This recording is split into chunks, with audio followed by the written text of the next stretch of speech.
Hello friends, welcome to SSC coaching centre. दोस्तों, आज के वीडियो में हम देखेंगे औसत के प्रश्न यानी कि एवरेज के। तो पूरा वीडियो आप देखिएगा। चलिए स्टार्ट करते हैं। पहला क्वेश्चन है, प्रथम 80 प्राकृत संख्याओं का औसत क्या होगा। प्राकृत प्राकृत का मतलब होता है लगातार संख्या, और प्रथम का मतलब होता है सबसे पहले जो संख्या आएंगी वो, यानी कि प्रथम 80 संख्या, सबसे पहले की 80 संख्या। तो पहले से मतलब एक से स्टार्ट होंगी, एक, दो, तीन, चार, ऐसे ही कहां तक 80 संख्याओं का पूछा है। तो एक से लेके 80 तक प्रथम यही तो संख्या है 80, और प्राकृत का मतलब है लगातार। तो इनका औसत आपको पूछ रहा है क्या है। तो इसको करने का तरीका देखिए क्या है। पहले आप संख्याओं के बीच का अंतर देखो। एक और दो का अंतर एक, दो और तीन का अंतर एक, तीन और चार का अंतर एक। जब अंतर आपका समान रहता है ना, तो उसके लिए एक फॉर्मूला रहता है, first plus last divided by two. ये आप लगा दीजिए, आंसर आ जाएगा। तो फर्स्ट आपका एक है, प्लस लास्ट आपका 80 है, डिवाइडेड बाई टू करेंगे। 80 और एक 81, दो से डिवाइड करोगे तो ये आ जाएगा आपका 40.5। ये क्या है, आपके सवाल का बिल्कुल सही जवाब है। कर पाओगे, बेसिक क्वेश्चन है। अब देखते हैं अगला सवाल। अगला सवाल है, लगातार 20 तक की प्राकृत संख्याओं के वर्गों का औसत क्या होगा। अब थोड़े प्रश्न का लेवल बढ़ गया। लगातार 20 तक की प्राकृत संख्याओं के वर्गों का औसत क्या होगा। देखिए एक चीज याद रखना, वो लगातार 20 तक बोला है, लगातार 20 तक संख्याओं का, लगातार 20 तक की प्राकृत संख्या। तो लगातार 20 तक का मतलब क्या है कि लगातार एक, दो, तीन, ऐसे ही कहां तक 20 तक, यही तो है, 20 से आगे नहीं जाना। अगर वो कहता कि 20 संख्या का, लगातार 20 संख्या, तो उसका मतलब अलग है, और लगातार 20 संख्या तक अलग है। अगर ये तक कह दे तो आपको 20 से आगे नहीं जाना है। अगर तक कह दे तो 20 से आगे नहीं जाना है।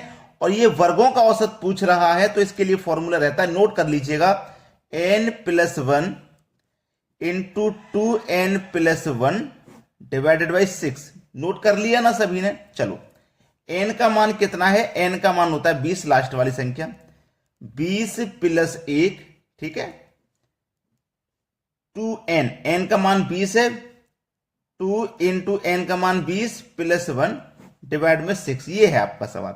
20 में जोड़ देंगे एक तो हो जाएगा 21, इंटू 20 दूने का 40, 40 में जोड़ देंगे एक तो ये हो जाएगा 41 डिवाइड में 6। चलो, 3 से कटेगा 2 बार में, 3 से कटेगा 7 बार में, ठीक है। अब 7 का और 41 का मल्टीप्लाई करो, 7 एक कम 7, 7 चौके 28, डिवाइड करेंगे 2 से, 2 एक कम 2, 2 चौके 8, 2 त्रिका 6, एक बचेगा 10 हो जाएगा, 2 पंजे 10। सवाल खत्म। सभी को समझ में आ गया ना। चलिए अब देखते हैं अगला प्रश्न।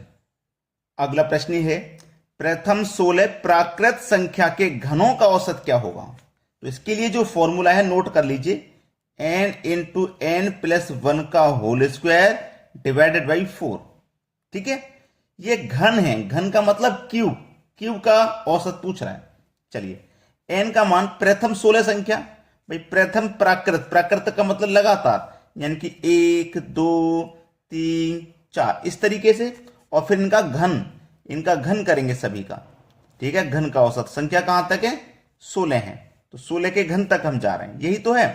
अब n का मान आपका 16 है, तो 16 रखिए, इंटू n का मान आपका 16 है, 16 + 1 17, 17 का कर देंगे स्क्वायर, तो ये हो जाएगा 289। मैं स्टेप कम कर रहा हूं, 4/4।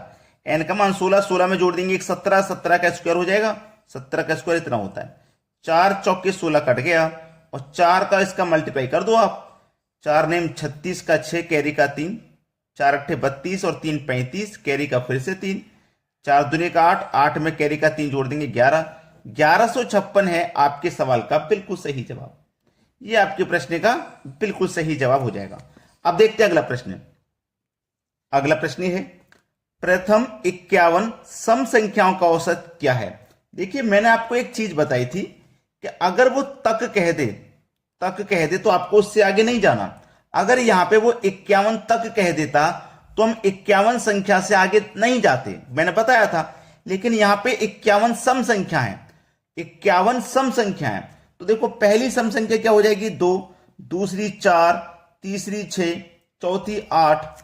तो ये कितनी सम संख्या हुई, 1 2 3 4 सम संख्या तो हुई, लेकिन यहां हम कहां पहुंच गए, 4 के दोगुने 8 पे पहुंच रहे हैं। अगर इसके आगे वाली एक और सम संख्या ले लूंगा 10, तो 1 2 3 4 5 संख्या है ना, 5 का दोगुना हम 10 तक पहुंच गए। बिल्कुल ऐसे ही 51 सम संख्या है, तो 51 का दोगुना 102 तक पहुंचेंगे हम, जिसमें कि क्या होगा, 51 आपकी सम संख्या होंगी, तो 51 ही क्या होगा, 51 आपकी विषम संख्या होंगी। बात क्लियर है, आसानी से समझ में आ गया। अब ये कहां तक जा रहे हैं हम, ऐसे ही 102 तक, हम 2 4 6 8 10 ऐसे ही 102 तक चलेंगे, तब जाके हमारी 51 संख्याएं होंगी सम। अब देखो 2 और 4 में 2 का अंतर, 4 और 6 में 2 का अंतर, 6 और 8 में 2 का, 8 और 10 में 2 का अंतर समान है। जब अंतर समान है तो सबसे पहले ही मैंने आपको बताया था first plus last divided by 2, सबसे पहले यही बताया था।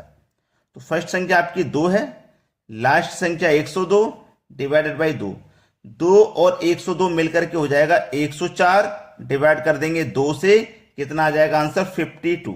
ये आपके सवाल का सही जवाब है। अब देखेंगे अगला प्रश्न। अगला प्रश्न है लगातार 46 तक के प्राकृत सम संख्याओं का औसत क्या होगा। देखो लगातार 46 तक, देखो उसने तक कहा है, तक का मतलब है कि 46 से आगे नहीं जाना। मैंने बता दिया ना, पिछले क्वेश्चन में तक नहीं था तो हमने उसका दोगुना कर लिया, लेकिन अब तक रहेगा तो 46 से आगे नहीं जाना। क्लियर है ना। संख्या कैसी है, सम। तो पहली सम संख्या 2, फिर 4, फिर 6, फिर 8, ऐसे कहां तक जाएंगे, 46 तक जाएंगे, 46 से आगे नहीं जाना। तक कह दे तो वहीं रुक जाना। ठीक है। अब देखो अंतर देख लो, 2 का अंतर, 2 का अंतर, 2 का अंतर, सभी में 2 का अंतर है, तो first plus last divided by 2, यही तरीका तो बताया है। तो फर्स्ट संख्या आपकी 2, लास्ट संख्या 46, डिवाइड कर दो 2 से, 2 और 46 मिलकर के 48, डिवाइड कर देंगे 2 से, तो आपका आंसर आ जाएगा भाई 24। ऐसा कोई बच्चा नहीं होगा जिसकी समझ में ये प्रश्न नहीं आया हो। अब देखेंगे अगला सवाल। अगला प्रश्न है प्रथम 12 तक के सम संख्याओं के वर्गों का औसत क्या होगा। प्रथम 12 तक के, यानी कि पहली सम संख्या 2, दूसरी 4, तीसरी 6, ऐसी कहां तक, 12 तक। तक कह देगा तो 12 से आगे नहीं जाना। वर्गों का औसत पूछा, यानी कि वर्गों का औसत, इन सभी के वर्गों का औसत। ठीक है। तो चलिए क्या करना है, फॉर्मूला है n plus 1 into n plus 2 divided by 3। n का मान आपको मालूम है, लास्ट वाली संख्या होता है, तो n का मान 12, 12 में जोड़ देंगे 1, तो ये हो जाएगा 13। ठीक है। इंटू n का मान 12, 12 में जोड़ देंगे 2, तो ये हो जाएगा 14। ठीक है। डिवाइड में कितना है, 3 है। चलो पहले क्या करेंगे, 13 और 14 का मल्टीप्लाई, 13 चौका 52, 52 का 2, कैरी का 5, 13 कम 13, 13 में जोड़ देंगे 5, तो कितना हो जाएगा 18, यानी कि 182 हो गया। डिवाइड में 3 है, डिवाइड करेंगे 3 6 18, ना जाने का 0, 2 हो गया, पॉइंट लगेगा 20 हो जाएगा, कटाएंगे 3 6 18, यानी कि 60.6, ये हो जाएगा प्रश्न का बिल्कुल सही जवाब। समझ में आ गया ना सभी को। अब देखेंगे अगला प्रश्न। अगला प्रश्न है प्रथम 15 विषम संख्याओं का औसत क्या होगा। प्रथम 15 विषम संख्या लेनी है। ठीक है। चलिए अब यहां पे तक तो उसने कहा नहीं, अगर प्रथम 15 तक कह देता ना, तो 15 से आगे नहीं जाते हम, 15 से आगे चले जाते क्या, नहीं जाते। लेकिन 15 विषम संख्या कैसे, पहली 1, फिर 3, 5, 7, ऐसे तो चलेंगे। अब 15 संख्या लेनी तो 15 का दोगुना कर दोगे आप 30, 30 में क्या होगा, 15 सम संख्या हैं तो 15 ही विषम। ये बात आपको अच्छे से मालूम है, 15 सम तो 15 ही विषम। अब लेकिन 15 का दोगुना हमने जब 30 किया तो ये तो एक सम संख्या आ गई, तो 30 सम संख्या ना, तो 30 से पहले वाली संख्या लेंगे हम, जो कि 29 होगी। ठीक है। तो 1 3 5 7 ऐसे 29 तक जाएंगे हम, तो हमारी 15 ये विषम संख्या हो जाएंगी। अब इनका औसत पूछ रहा है। ठीक है। तो देखो अंतर देखो, 1 और 3 में 2 का अंतर, 3 और 5 में 2 का, 5 और 7 में भी 2 का अंतर, समान चल रहा है ना। तो क्या करेंगे, फर्स्ट संख्या 1 प्लस लास्ट संख्या 29 डिवाइडेड बाई 2, यही फॉर्मूला तो बताया। 1 और 29 मिलकर के 30, डिवाइड करेंगे 2 से, आंसर कितना, 15। आंसर आ गया आपका 15। चलिए अब देखते हैं अगला सवाल। अगला प्रश्न है 100 तक सभी विषम संख्याओं का औसत क्या होगा। 100 तक सभी विषम संख्या, तो देखो पहली विषम संख्या 1, ठीक है, फिर 3, फिर 5, फिर 7, ऐसे ही कहां तक 100 तक। तो 100 तो एक सम संख्या है ना, तो 100 से पहले वाली ले लेंगे 99, ठीक है। इनका हमसे औसत पूछ रहा है क्या है, तो वेरी सिंपल, अंतर देखो समान अंतर चल रहा है दो दो का, तो फर्स्ट संख्या लो प्लस लास्ट संख्या लो डिवाइड बाय 2 कर दो, 99 और 100 हो जाएगा, डिवाइड 2 से कर देंगे, आंसर आपका 50। ये है बिल्कुल सही जवाब, वेरी सिंपल। अब देखते हैं अगला प्रश्न। अगला प्रश्न है प्रथम 10 तक के विषम संख्याओं के वर्गों का औसत बताओ। प्रथम 10 तक के, प्रथम 10 तक, 10 से आगे नहीं जाना, तक बोल दिया तो इससे आगे नहीं जाना, विषम संख्या ना, तो 1, 3, 5, ऐसे ही 9, विषम संख्या ना तो 9 तक जाएंगे। इनके वर्गों का औसत, यानी कि इनका सभी का वर्ग कीजिए, वर्गों का औसत। तो इसके लिए जो फॉर्मूला नोट करा रहा हूं, n into N plus 2 divided by 3। n आपका मालूम में लास्ट वाली संख्या होती है, इसका मतलब n, ठीक है, n ले लिया, इंटू n प्लस 2, n आपका 9 है, 9 में 2 जोड़ देंगे तो कितना हो जाएगा 11, डिवाइड में 3, 3 3 जा 9 कट जाएगा, 11 3 जा, ये हो जाएगा 33।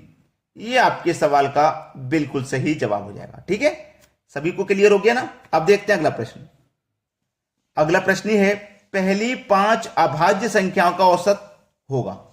पहले की 5 अभाज्य, देखो भाई एक बात क्लियर रखना कि अभाज्य संख्याओं के लिए कोई फॉर्मूला नहीं होता, कोई ट्रिक नहीं होती। आप करेंगे कैसे, पहली 5 अभाज्य संख्या, तो पहली अभाज्य संख्या 2, उसके बाद में 3, 5, 7, 11, पहले की 5 अभाज्य संख्या ये होती हैं। तो करने का जो सही तरीका है, जो बेसिक नियम है ना औसत का, उससे करेंगे। सभी संख्याओं का योग और जितनी संख्या ना उतनी से डिवाइड। तो जोड़ो 11 और 7 18, 18 में जोड़ेंगे 5 23, 3 26, 2 28, सभी का योग 28 हो गया। संख्या है 5 तो 5 से डिवाइड, कटा दो, 5 बचे 25, 3 बचेगा नहीं जाएगा 10.30 हो जाएगा, 5 6 30, तो 5.6 ये आपके सवाल का सही जवाब है। अगर आपने पूरा वीडियो तो देख लिया लेकिन लाइक नहीं किया तो भाई लाइक कर दो, और शेयर नहीं किया तो शेयर कर दीजिए, ठीक है दोस्तों, धन्यवाद।